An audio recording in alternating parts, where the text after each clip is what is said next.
Assalamualaikum dan selamat sejahtera. Saya Muhammad Isri bin Azmi dan pasangan Nur Rahila binti Muhammad Arabuddin akan mengulas buku yang telah kami pilih yang bertajuk Theatre Forum dalam Pengajaran dan Pemudah Caraan Pendidikan Moral.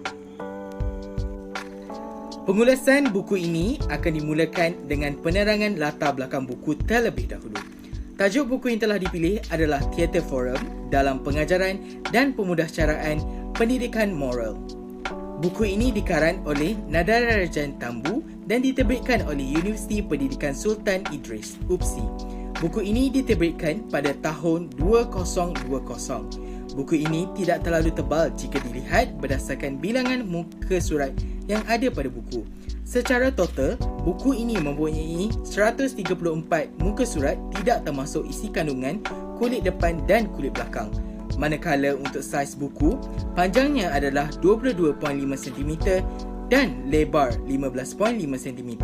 Seterusnya, font yang digunakan dalam buku ini adalah Times New Roman. Akhir sekali, konsep yang digunakan dalam penghasilan kulit depan dan kulit belakang menggunakan corak yang ringkas.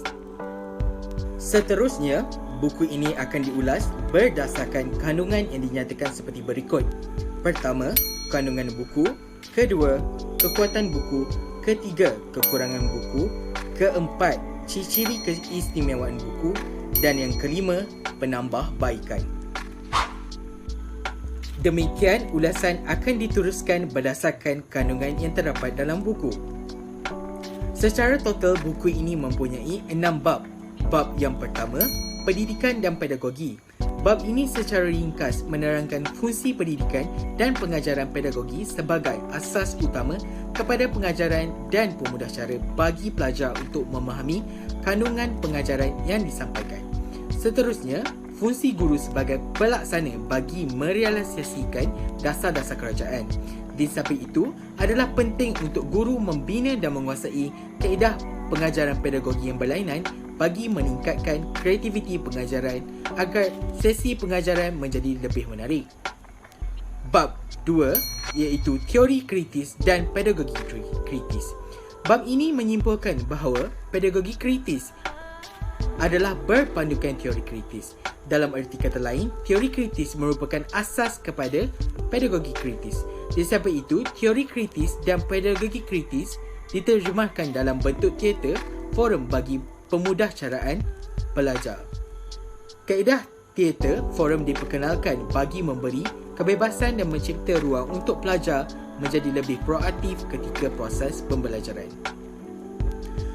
Bab 3 pula iaitu pendidikan moral di Malaysia. Bab ini menerangkan bahawa moral melalui petikan daripada pemikir yang berbeza dapat memberi pendedahan terhadap pendidikan moral serta pertikaian ahli falsafah moral.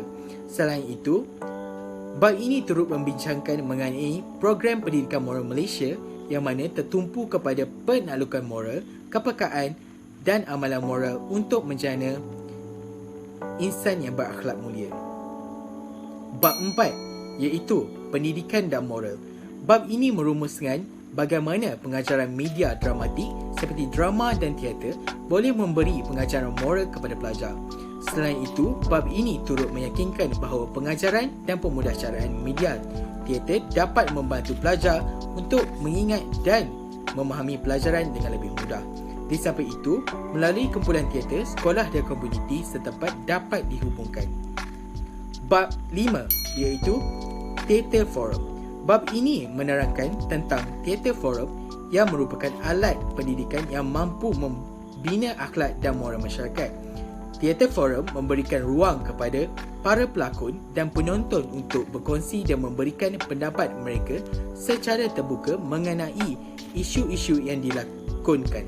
Hal ini membolehkan para pelakon dan penonton dapat berhubung semasa sesi pembincangan. Bab 6 iaitu pelaksanaan Theatre Forum, cabaran dan cara menangani. Bab ini menerangkan pengaplikasian teknik Theatre Forum dalam pengajaran pendidikan moral telah memberi impak yang positif terhadap pertumbuhan pemikiran, perasaan serta amalan moral dalam kalangan pelajar. Seterusnya, implikasi teknik ini dapat merangsang pelajar untuk menjadi lebih aktif ketika sesi pembincangan. Lanjutan, ulasan ini akan diteruskan mengenai kekuatan buku. Yang pertama, penggunaan bahasa ringkas dan mudah difahami. Gaya penulisan dan penggunaan bahasa dalam karya Nadran Tambu mengetengahkan bahasa yang ringkas dan mudah untuk difahami. Hasil karya beliau tidak menerapkan penggunaan perkataan kompleks di mana para pembaca perlu mendapatkan bantuan profesional untuk menterjemahkannya. Oleh hal yang demikian, mesej yang cuba disampaikan oleh penulis menerusi karyanya dapat para pembaca hadamkan dengan mudah. Yang kedua, penggunaan infografik. Penggunaan infografik dalam buku tersebut dapat meningkatkan pemahaman pembaca. Ilustrasi grafik dapat menguraikan penerangan penulis dengan lebih jelas sekaligus memberi ruang kepada pembaca untuk berimajinasi. Selain itu, penggunaan infografik dapat menjadikan buku itu lebih menarik untuk dibaca jika dibandingkan dengan buku yang hanya dipenuhi dengan teks. Yang ketiga, penggunaan sumber rujukan yang sahih. Penggunaan sumber rujukan yang sahih adalah penting dalam penulisan buku akademik. Hal ini kerana buku akademik merupakan pusat rujukan utama kepada para pembaca. Seterusnya, fakta yang dikemukakan dapat meningkatkan kepercayaan pembaca kepada penulis. Assalamualaikum dan selamat sejahtera. Nama saya Nurahila binti Muhammad Arabudi dan saya akan menerangkan mengenai kelemahan yang terdapat dalam buku yang kami ulaskan yang berkaitan dengan pendidikan moral. Kelemahan pertama yang telah kami dapati dalam buku ini ialah kajian yang telah digunakan untuk menyokong hujah yang terdapat dalam buku ini telah lari daripada tahun semasa. Ini bermakna kajian yang telah diambil bukanlah daripada tahun yang terkini. Ini akan menyebabkan beberapa pendapat daripada kajian tersebut jauh daripada perkembangan semasa yang masyarakat hadapi pada masa ini. Kelemahan yang kedua yang telah kami dapati daripada buku ini ialah imej ataupun gambar raja yang telah digunakan dalam buku ini kebanyakannya mempunyai elemen warna hitam dan putih. Kemungkinan besar pembaca akan hilang minat ataupun mendapati bahawa gambar raja yang digunakan adalah kurang menarik di dalam buku ini. Seterusnya, saya akan menerangkan mengenai ciri-ciri istimewa yang terdapat dalam buku yang telah kami baca dan ulaskan. Pertamanya, dalam setiap bab yang terkandung dalam buku, penulis telah menyediakan rumusan. Rumusan ini kami dapati bahawa ianya amat berguna dan penting kepada para pembaca kerana ia akan membantu para pembaca untuk mengingati semula kandungan-kandungan yang terdapat dalam setiap bab. Bukan itu sahaja, penulis juga telah memastikan bahawa kandungan setiap rumusan itu padat, ringkas dan mudah difahami.